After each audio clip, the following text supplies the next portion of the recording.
Jesus freak here, so I got this. It fell into my lap. A lot of my premiums seem to do that, which is awkward since I like to try to buy stuff myself. But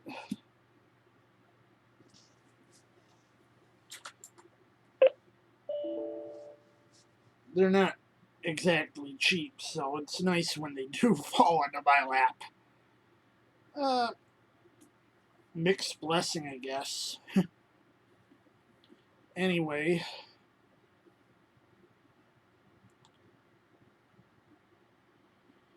anytime you're gonna see a Bible that's built by Royal Youngbloods and goat skin bound, it's gonna be the same. This feels just like my blue Cambridge turquoise, or like my the same color as this Alan Long primer. The cover feels exactly the same kind of flop.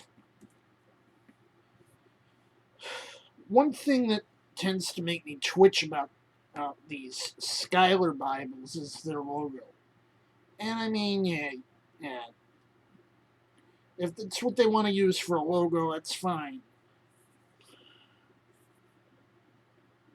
But when I see a Jerusalem cross on the cover, Schuyler Bibles isn't the first thing that comes to mind. But the original Jerusalem Bible, which was produced by the Church of Rome,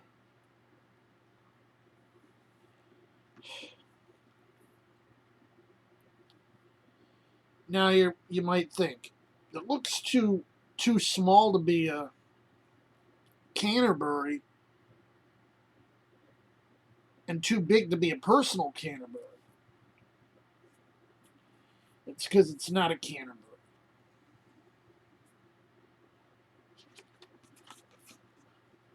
I don't think I've ever seen presentation pages in a Canterbury. Though, to be fair, I haven't really seen too many Canterburys.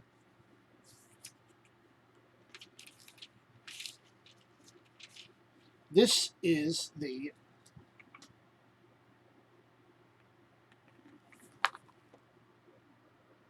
Schuyler Treveris, named like the Quintel after an early printer.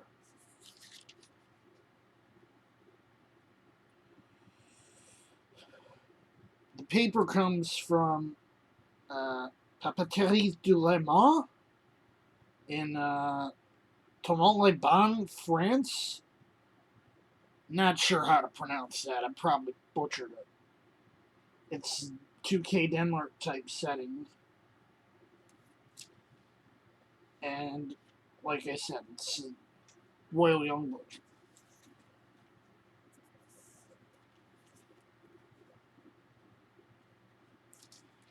There's a little preface from the publishers, which you don't see every day. Epistle dedicatory. Translators to the reader, which you sometimes find in Cambridge and Trinitarian. You find it in Schuyler. You don't really find these in other publishers' editions. And it's a good thing to have, because it explains what they were going for. You know, they were human. Now, it's a bare bones text, but it has a somewhat unusual layout, inspired perhaps by the New English Bible, or maybe the Jerusalem Bible.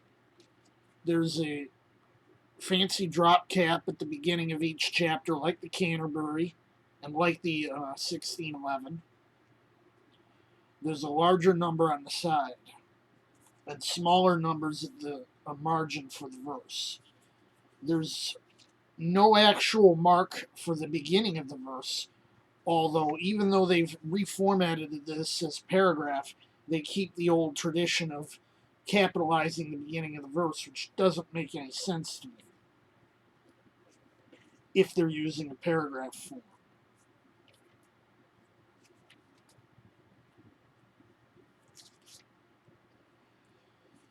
The headings on the page are pretty much the traditional style, except they're red.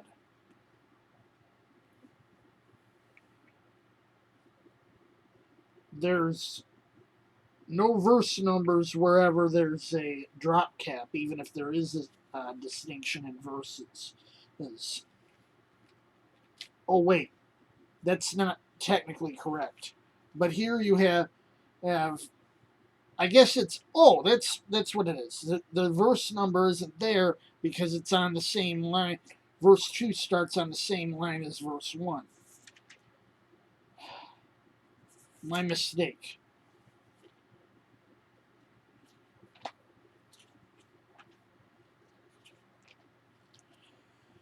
There's no references. There's no translator notes. There's no pronunciation marks. It's designed to be a reader's Bible that's still usable for regular Bible purposes because it has verse numbers.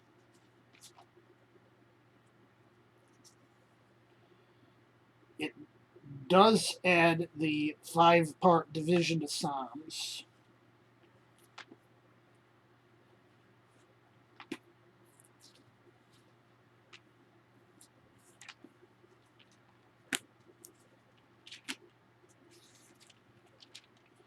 They did tweak some of the book titles a little bit.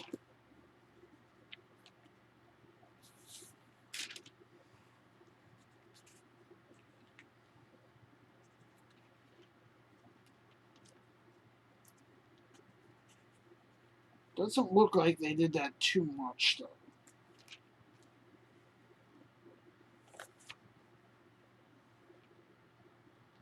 They did it with Ezra. Looks like that's about it.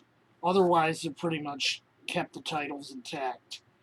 Some editions, like Nelson's, they'll tamper with the titles of the minor prophets, too, or even in some of the other books. I've seen Zondi's tamper with the titles of Ecclesiastes and some other books.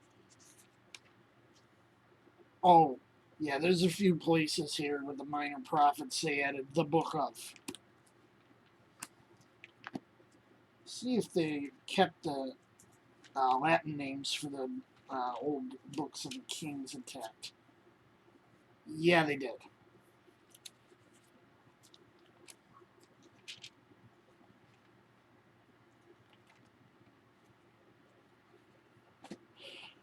They did lose pretty naturally the special title page for the New Testament. It's a decent red letter. It's not a really bright red letter or hard on the eyes.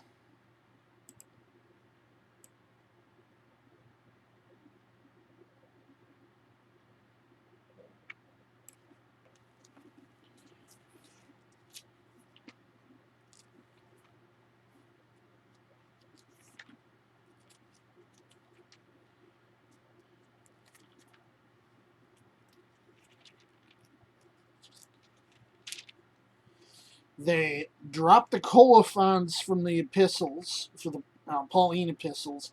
That's pretty much to be expected.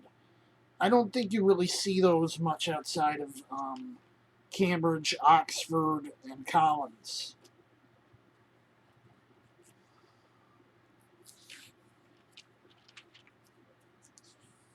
We go from the end of Revelation into a concordance. It's an American type of concordance, like you'd find in a Nelson, I guess. It's not so much a comprehensive one like you'll find in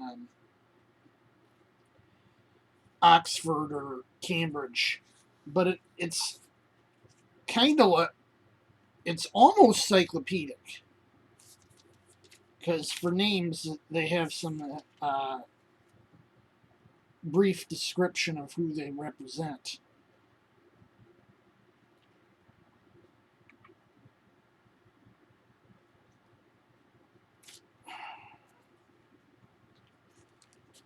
Oh, hey there.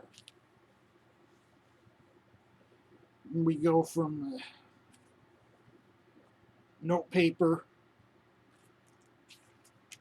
to 4,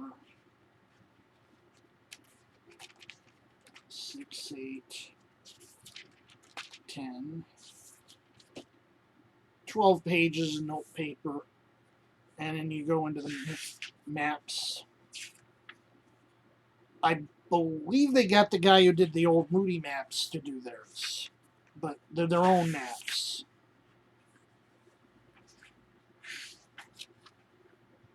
Maps that are split across 2 pages go right into the gutter, unfortunately.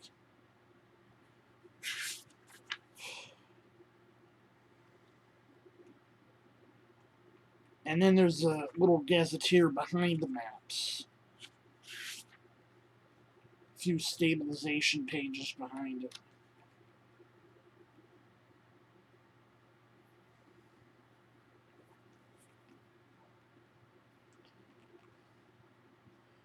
This edition has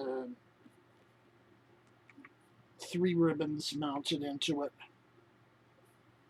Which, yeah, I see why they do 3 ribbons. It's not my cup of tea, but if they do that, that's okay by me.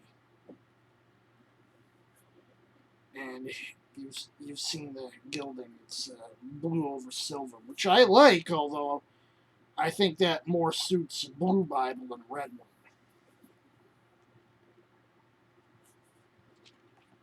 Now, I know there's people out there who really aren't a fan of paragraph King James Bibles.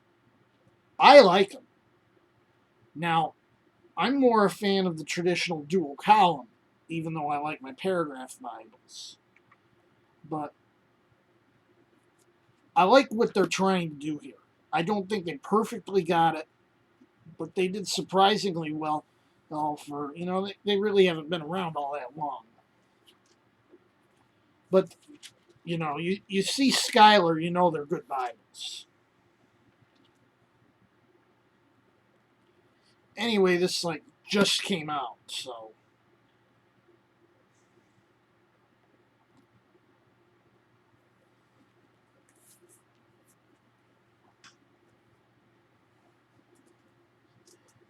angels being angel.